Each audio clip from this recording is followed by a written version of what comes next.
Hey, what's up guys? James from Junkyard Fox. Thank you so much for joining us. And today we're going to be taking a look at this beauty right here. This is the Fenix E35 V3 flashlight. A thing of absolute beauty, and it is a great light for everyday carry, either on your person or on your pack or haversack. So, thank you for joining me. Let's get started.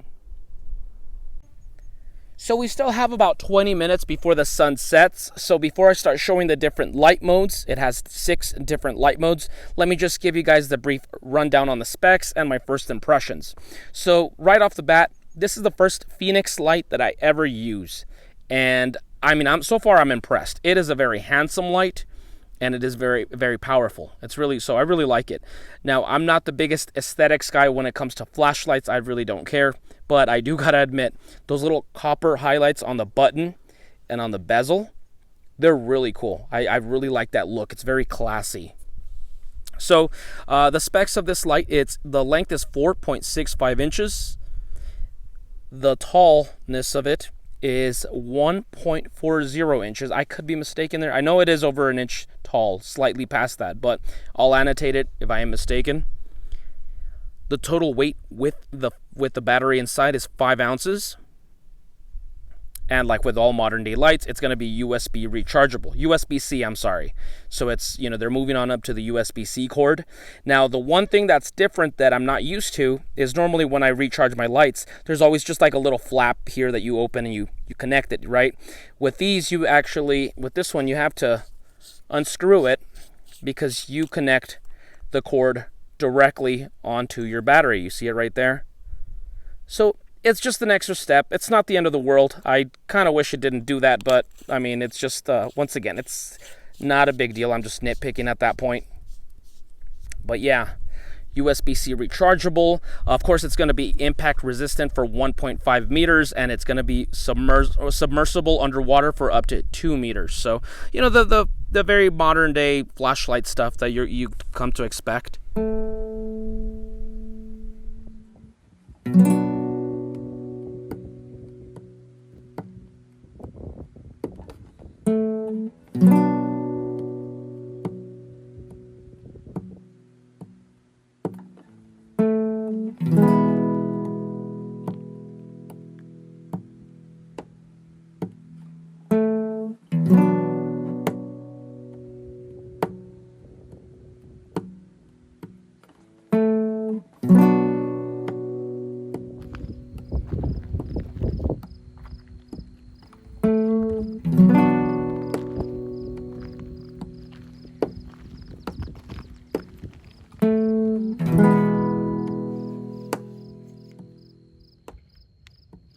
Where are you going, sir?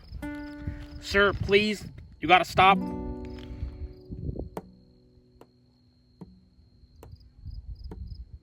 License and registration, please. Well, the sun has set. There's still a little bit left of sunlight, but nothing that you're gonna really catch on camera. All right, so let's go ahead and bring this down and talk about the light.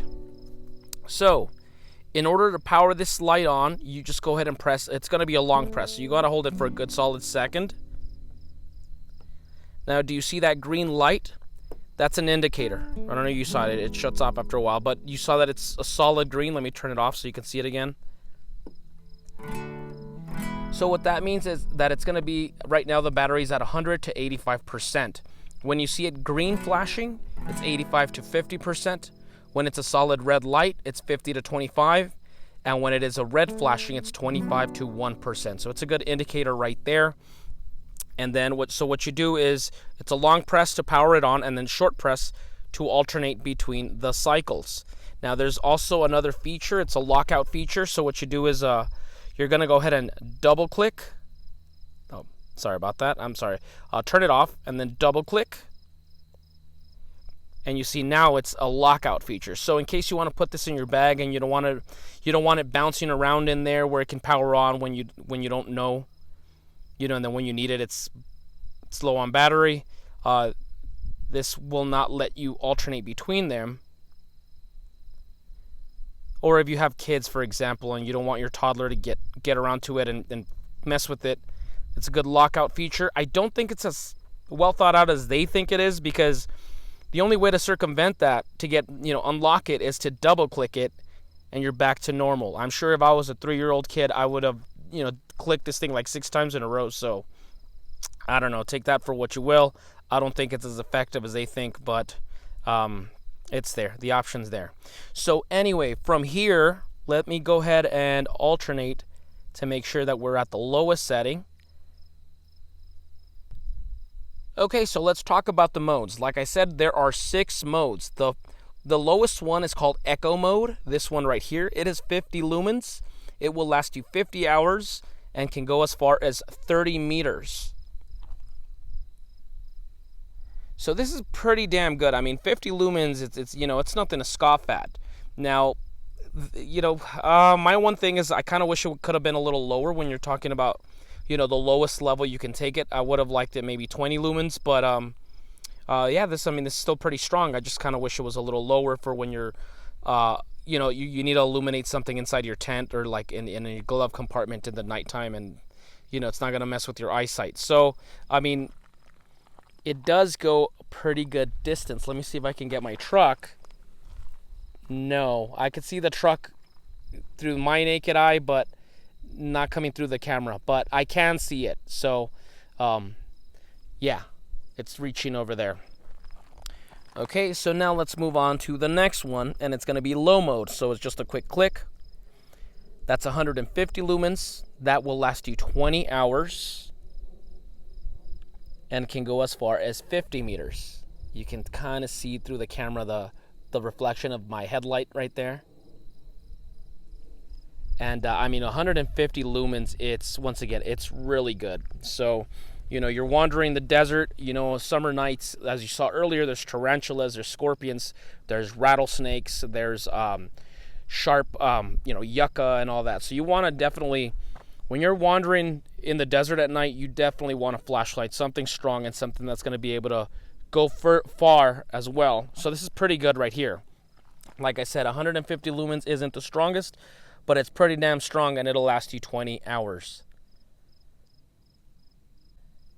So now let's go ahead and move it on to medium. So one quick click, and we're at 450 lumens. That will last you 7 hours, and it can go as far as 90 meters. Once again, let's see the truck test. Yep, you can see it right there. It can go pretty far.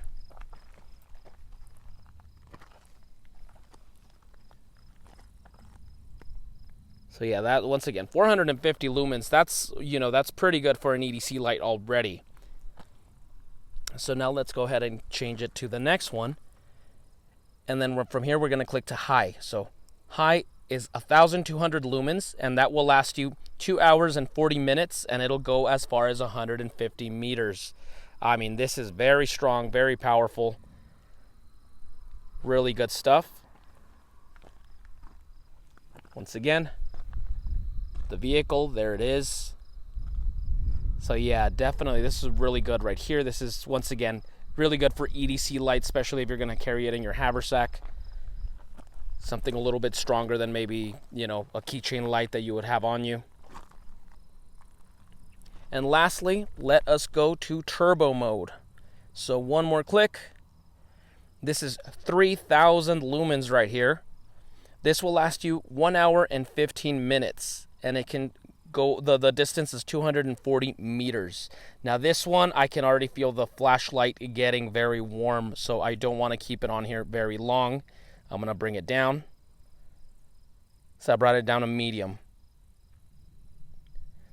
Now, for those of you who want the strobe mode, you're just going to go ahead and click it one more time for a second. There you go. And there you go. And the strobe mode is 3,000 lumens right here. Yeah, I'm not a big strobe guy myself. I don't really need to use it too much. But yeah, like I said, for being an everyday light, 50 lumens at its lowest, it's pretty good. Once again, I do wish it was a little lower than that, but it's still not bad. And then, you know, if you have to go take it the highest setting, it's going to be turbo. This one right here, I mean, it just illuminates so much. But, you know, as with all lights, you know, when you're at the turbo setting, it is eating up your battery very quickly. So you want, you know, use it for what you need to use it, then bring it down to conserve the battery.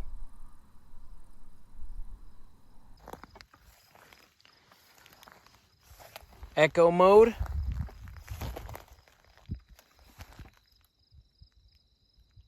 Low mode.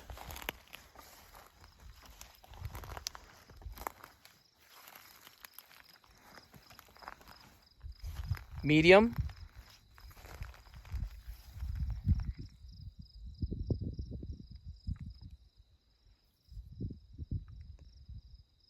High.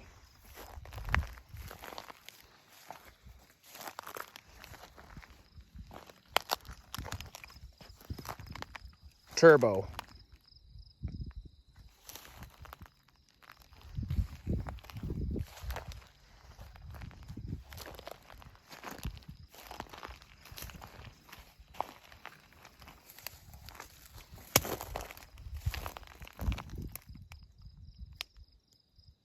Okay, folks, so final thoughts on the Fenix E35 V3 flashlight.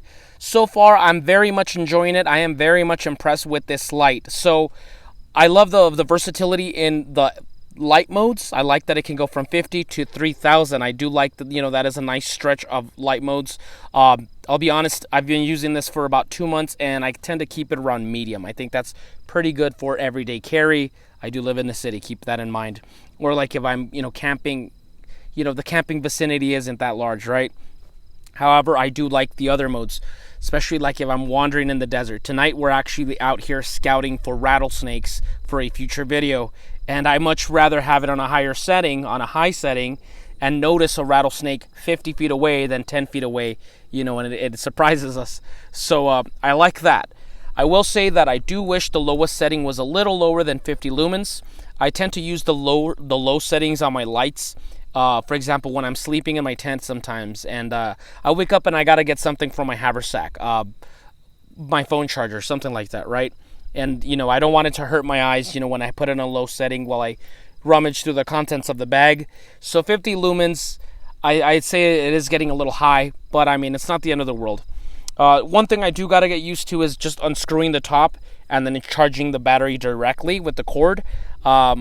I much would rather have had some kind of like a little flap out here. But other than that, guys, I cannot complain. This is a great light. I'm very much impressed with it. I also, once again, I love those little copper highlights. So big thank you to Fenix Lights for sending this to us. If you're interested in purchasing one, the link will be down below so you can buy one. And it helps support the channel. I think it's a great light for everyday carry. It does border on being a little too big for me during the summer months. I tend to stick to something more like this, but it can fit. It's not too large, it's not too cumbersome. This can be done. In fact, I'm probably going to be taking this to a vacation in Seattle in a couple of days from now, so you may see it over there. Also, it fits beautifully on your haversack as well. So while I may have something like this on me, or you may have like a keychain light, you know, something small, you know, for the city stuff, you're going to want something a little stronger in your bag for camping or, you know, prepping or something like that. So that's about it for us, guys. I hope you enjoyed this video. Once again, the link to purchase is down below. And thank you for watching. If you enjoyed it, go ahead and give me a thumbs up and comment down below if you have any questions. So we'll see you guys next week. Now go outside and get your boots dirty.